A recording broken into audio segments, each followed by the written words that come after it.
What's up, guys? It's Ticker Taper Tyler back here again. I'm your host, Tyler Lewis. And who am I here with today? Coach Pep Hamilton, West Charlotte grad, also a Howard University grad. That's awesome. That's awesome. Thank you for sharing time with me today. I'm going to start off with quick questions. How and where did it all start? Well, it all started for me not far from where you are right now, currently, Tyler. I currently live in Houston, Texas, but I was born and raised in Charlotte, North Carolina. Yes, I sir. guess you would call it the North Side, neighborhood that we all know as Hidden Valley.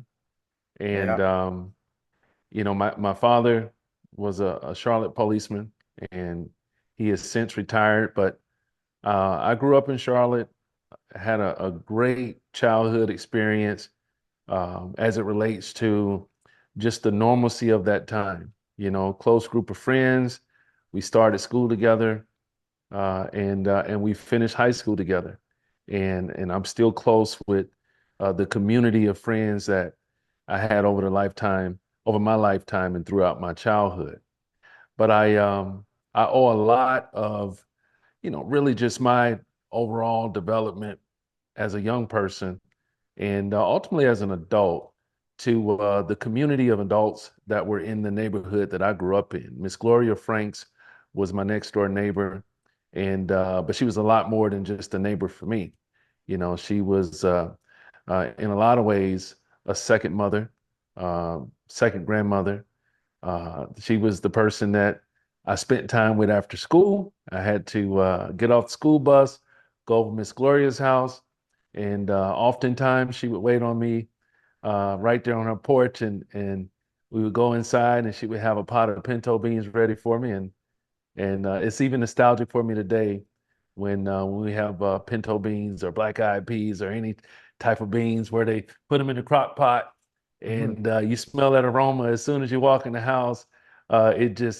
It makes me, remember those days growing up in Charlotte, growing up in Hidden Valley. But I went to Newell Elementary School, which is over closer to UNCC, closer to University City, as they call it these days, and went on to play sports through the Police Athletic League, and that was a big part of my overall autonomy as a young person. Just those opportunities that were given to us through the, just really that platform in which you had volunteer coaches, but it was structured through the Charlotte Police Department, as well as I spent a lot of time at the Sugar Creek Recreation Center, which is really was a safe haven for us, for the kids that lived in my community. But it was also an area and a place in which we would meet and compete. We played basketball, we played ping pong, we played bumper pool. I went to summer camps at the Sugar Creek Rec. It was a place that I spent a lot of time just developing and growing and developing the human interaction skills and ultimately, just really growing up in a way that a lot of kids probably don't grow up today. It was without a device. It was more so human connectivity, human interaction, kids being kids. Uh, Trouble often found us, but we were able to survive most of our mistakes during my childhood. I went on to Newell Elementary School, J.T. Williams Junior High School. I recognized at an early age that, sports was something that I had a passion for. Mhm. And a lot of opportunities as well as grace was given to me because of my prowess as an athlete, you know. And ultimately, at that time, just to put it all in perspective, West Charlotte High School was the place that we all wanted to be from an early age. When I was in elementary school, going on to junior high school, one of my life goals was to someday play drums in the West Charlotte band, and be a part of that drum line. Yeah. I enjoyed playing sports. I played football. I played basketball. I even played baseball at West Charlotte. But in the back of my mind, I felt like, man, it would be just the icing on the cake if I ever had an opportunity to go on to play in the band at West Charlotte and play the drums and nor become a drum major. And it never happened, but that was always something that I aspired to do as a young person. But at JT Williams Junior High School, um, a lot of the kids that I went to elementary school with, a lot of the kids from my Hidden Valley community, we all graduated on to JT Williams High School, and then we ultimately ended up at West Charlotte High School, where we had an amazing experience. Met a lot of different people from all across the city of Charlotte, and your mother, for example, Yeah, was one of those kids that lived on the other side of town, but was bused into the West Charlotte community. Sorry, was bused to West Charlotte, but didn't necessarily live in the district in the immediate area surrounding West Charlotte or in Hidden Valley. But so going to West Charlotte, because it was an open school at the time, it was a magnet school, gave us an opportunity to meet kids from all over the city, and it was a great experience. You know, as I mentioned, I played football, I played basketball, also played baseball. We had successful sports programs, and you know, the success that my team had at West Charlotte in football ultimately gave me an opportunity to receive a scholarship to play football at Howard University. absolutely. And There's been a couple of great guys that came out of West Charlotte High School, such as the late great Mo Collins and Coach Steve Wilkes, who's had quite the success in the NFL recently. Um, like you mentioned, you went to Howard along with my dad playing football. And in my last interview, Ted White, just talk to me about like the pipeline that Howard has produced when it comes to the NFL. well, it all starts with our former head coach at Howard, Steve Wilson. I'm not sure if you had a chance to meet Coach Wilson, but I have, yep, you great have, guy. right? Yeah. And I would say that the biggest impact that Coach Wilson had on our lives was just instilling in us a certain level of discipline that's required to succeed in whatever it is that you decide to do. And Coach Wilson is a workaholic. You know, he loves football, Mhm. and a lot of his habits and his routine ultimately trickled down to myself and some of the other players that played in that program that not only went on to become coaches, but we also, you know, continued on in a lot of different areas and different professions in which we knew that we were qualified and had the skills to be successful. Yeah. Um, Recently you had the chance to work in the XFL. You had quite the position there. Just talk to me about, the journey that the XFL has had, and the season just wrapped up. They combined. So just talk to me about the XFL and the talent that there has in that league, and how some of the guys are able to go to the NFL and create a name for themselves. Well, I think the XFL is a great platform for some players that are late bloomers, you know, and my biggest takeaway from my XFL experience was just how grateful the players that played in that league, how grateful those guys were and are to have the opportunity to continue to play football and pursue their dream of ultimately playing in the National Football League. And when the year that I chose to give the XFL a shot was a year in which I was in somewhat of a transition. You know, I had just coached at the University of Michigan. Prior to coaching at Michigan, off and on, I had coached in the National Football League for the previous 15 to 20 years. And so Mhm. it was an opportunity for me to do something different. More importantly, it was an opportunity for me to have more time to spend with my family. And but it was a great experience nevertheless.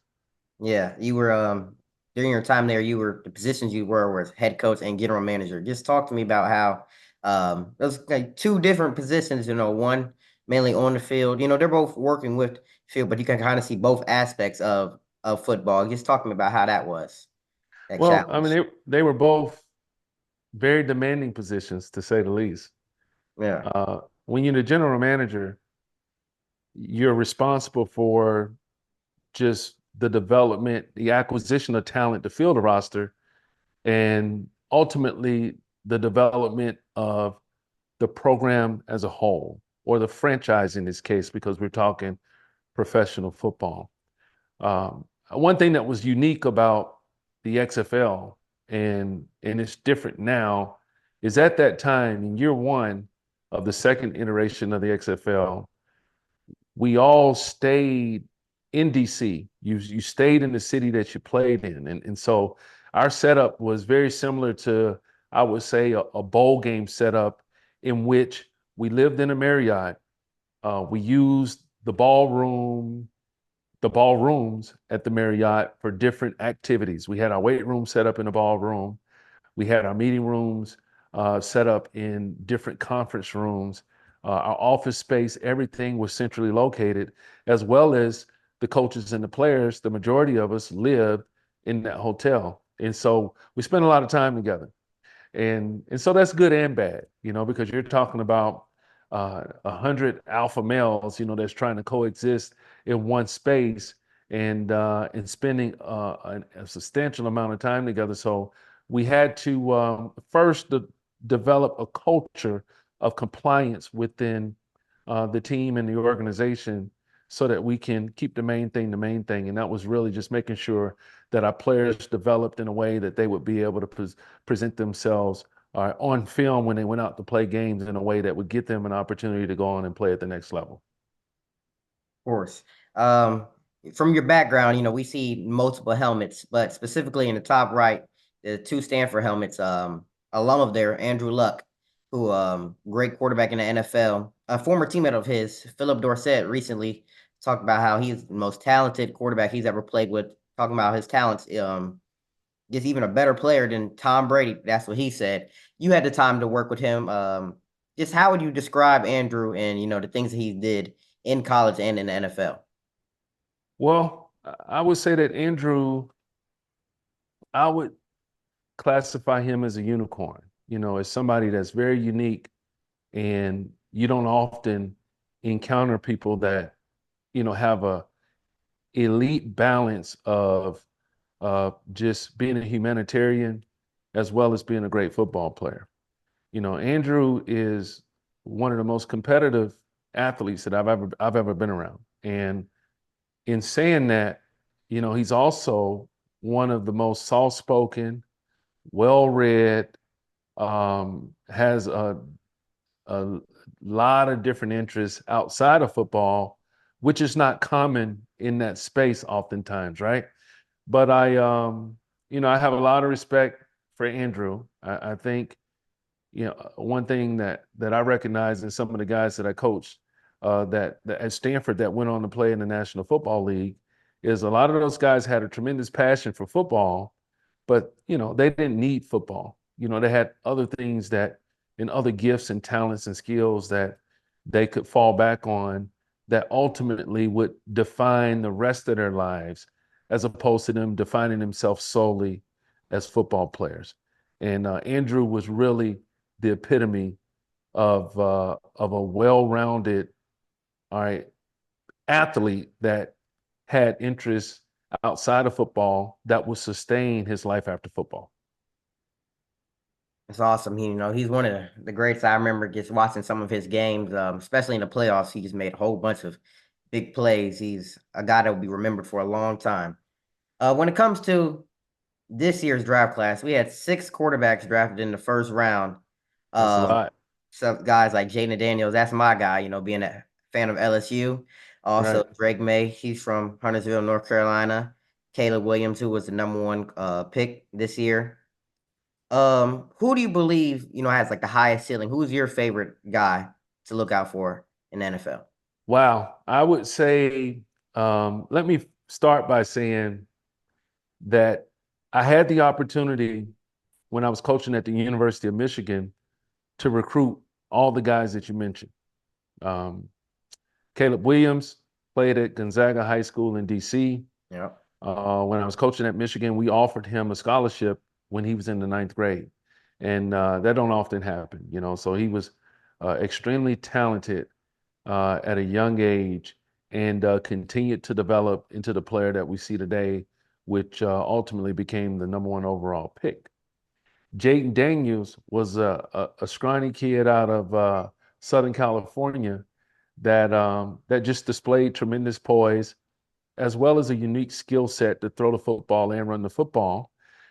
And I wasn't surprised at all when he went on to Arizona State to have the success that he had.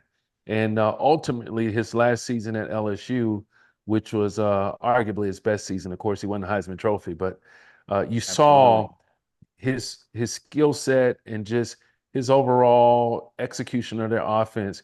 You saw it progress over the 2 years that he played at LSU. And then a guy that you didn't mention, or maybe you did, is Michael Penix. I'm a big Michael Penix fan because just like you're taking the initiative, Tyler, to pursue just this career in sports commentary, being a sports caster and working uh, within the media, uh, this experience that you're gaining is going to help you tremendously as you continue to learn the profession as a young person, as a student at the great Morehouse College. All right. I said all that to say that Michael Penix had played more snaps than all the other guys in the class. I think it was Bo Nix, Michael Penix, and Jaden Daniels that have played the most snaps. And the guys that played the fewest amount of snaps are Drake May and Drake May McCarthy. and no, it's one more.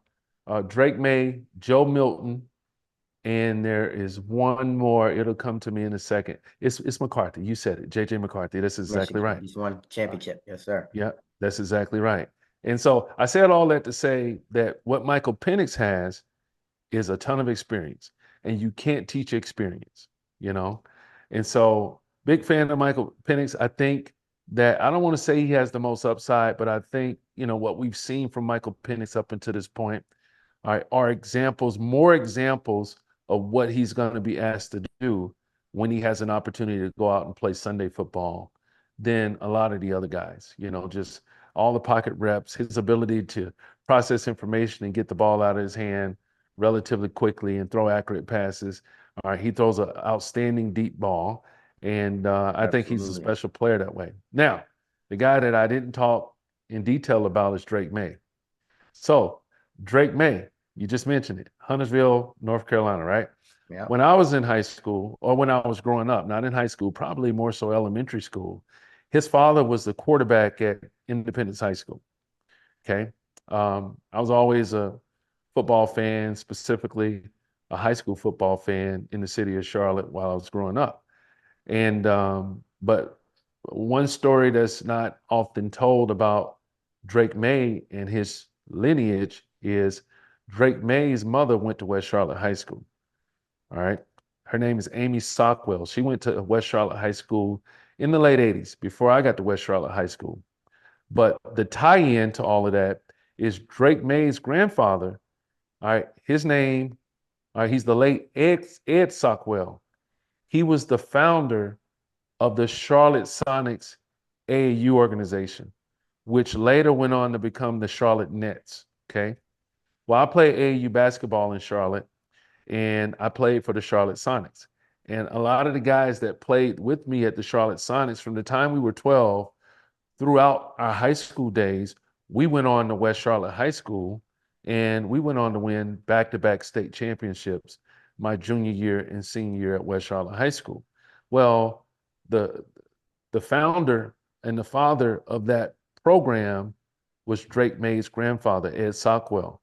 He worked, I want to say, in some way, he was affiliated with the banking industry, and he was a servant of our community. He was paying it forward, and I greatly appreciate the exposure that he gave us. We traveled around the country and to play basketball. But ultimately, he did a lot of things for us. Ed Sockwell paid for our standardized testing and the preparation for those tests when we were in ninth, 10th grade.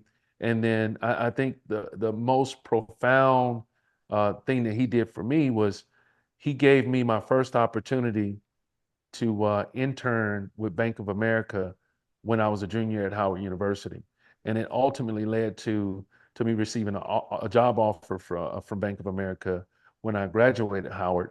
And they're still waiting on me to start because I decided to go into coaching instead. And I told them after a season of giving this coaching thing a shot, I'll be ready to start in January of 1998. That's when I was supposed to start at the bank, and they're still waiting on me, you know. That's awesome. Just talking about the ties that the Mays have within the city of Charlotte, how it's impacted you, and then we're looking to the future now and just see what how far they have come. We're looking at Drake and hoping that he has a successful career. Right. So the city of Charlotte is definitely rooting for him.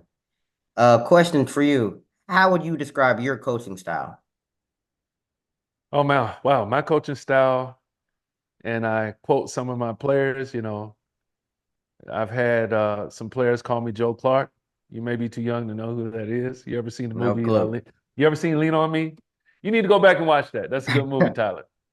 I don't know. I would say that I'm probably not described as a player's coach, but I am considerate of the player and what it is that the player needs to be the best version of himself. Um, I think that hard work is undefeated. So the players I coach, we take the position of we're going to outwork everybody else on the team. And we're going to be the example. We're going to be that benchmark in which everybody else is to strive for. And ultimately, be the biggest advocate of success in the franchise, in the program, on the team, in the operation. Amazing. Now, for people to get to know you off the field, um, tell us something that we don't know about Pep Hamilton. Well, you already mentioned that I like playing golf, but I'm not very good at it. Um, I would say that if there was something that most people don't know about me is I would I'm I wouldn't classify myself as a presidential historian, but that's always been something that I've always been very interested in. I've had the opportunity to read most of the biographies of the different presidents that we've had in this country over the years. Okay. And for some quick rapid fire questions, favorite movie, My favorite movie is Malcolm X. favorite food, My favorite food is, I would say my favorite cuisine is Mediterranean. Jordan or LeBron? Oh, that's easy. Jordan. Not even close. Man, you guys are killing me. Not even close. Who is your favorite to win college football championship this year? This coming year, I think it'll be Georgia. I think, with Nick Saban retiring and, they kind of restarting, not restarting, but just you got some new leadership, and it's going to be a different culture. At the University of Alabama, I just think that, Georgia, they'll end up picking up where they left off a couple years ago. Okay. And lastly, if Pep Hamilton wasn't in sports, what would he be doing? I would be a banker. Okay. Sound good. Thank you for your time, sir. This is a great interview and looking forward to having more interaction with you in the future. Of All right. Appreciate you, Tyler. course. Thank you. You. All right. All right.